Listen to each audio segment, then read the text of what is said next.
জেলায় জেলায় লক্ষ্মী ছেলেদের ছড়াছড়ি। এবার মালদার হরিশ্চন্দ্রপুর, যেখানে লক্ষ্মীর ভান্ডারে দুর্নীতির অভিযোগ সামনে এসেছে। ৫ বছর ধরে লক্ষ্মীর ভান্ডারে টাকা ঢুকেছে, তাও আবার একজন পুরুষের অ্যাকাউন্টে। লক্ষ্মীর ভান্ডারে নাম উঠলেও আজ পর্যন্ত ১ টাকাও তার অ্যাকাউন্টে ঢোকেনি। মালদার হরিশ্চন্দ্রপুরের সোনাকুলের এই বাসিন্দা ঠিক কি অভিযোগ করেছেন শোনাবো। আপনি কি লক্ষ্মী ভান্ডারের টাকা পান?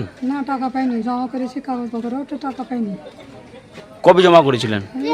অনেকদিন হ্যাঁ জমা করা তো 2020 সালে জমা করেছিলেন? হ্যাঁ। এই শুনলাম যে টাকা অন্য অ্যাকাউন্টে ঢুকছে, আচ্ছা, কিন্তু আমি টাকা তো পাইনি।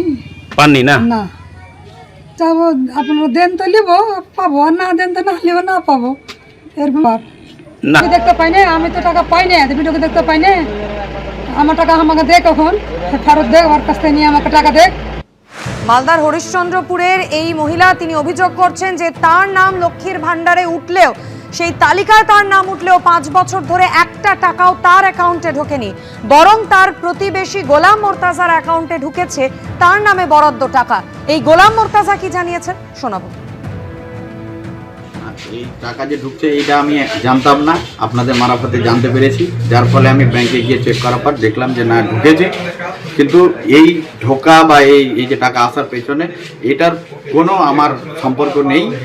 এটার জন্য আর আমি লক্ষ্মী ভান্ডার আমি একজন ছেলে পেতে পারি না, এটা আমিও জানি। আর কোনোদিন এটা দেখিনি, যেহেতু আমার ওটা ব্যাংকে, যে ব্যাংকে অ্যাকাউন্ট আছে সে ব্যাংকে ওটা আমার লোনের অ্যাকাউন্ট।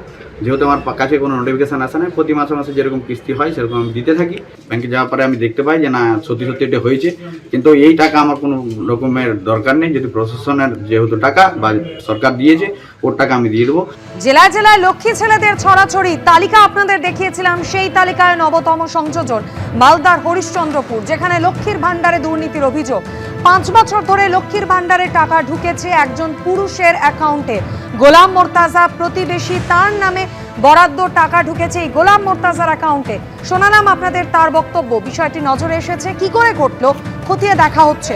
প্রতিক্রিয়া হরিশ্চন্দ্রপুর ২-এর বিডিও রাজা আদকের। আর এই ঘটনা নিয়ে ইতিমধ্যেই শুরু হয়ে গিয়েছে রাজনৈতিক চর্চা।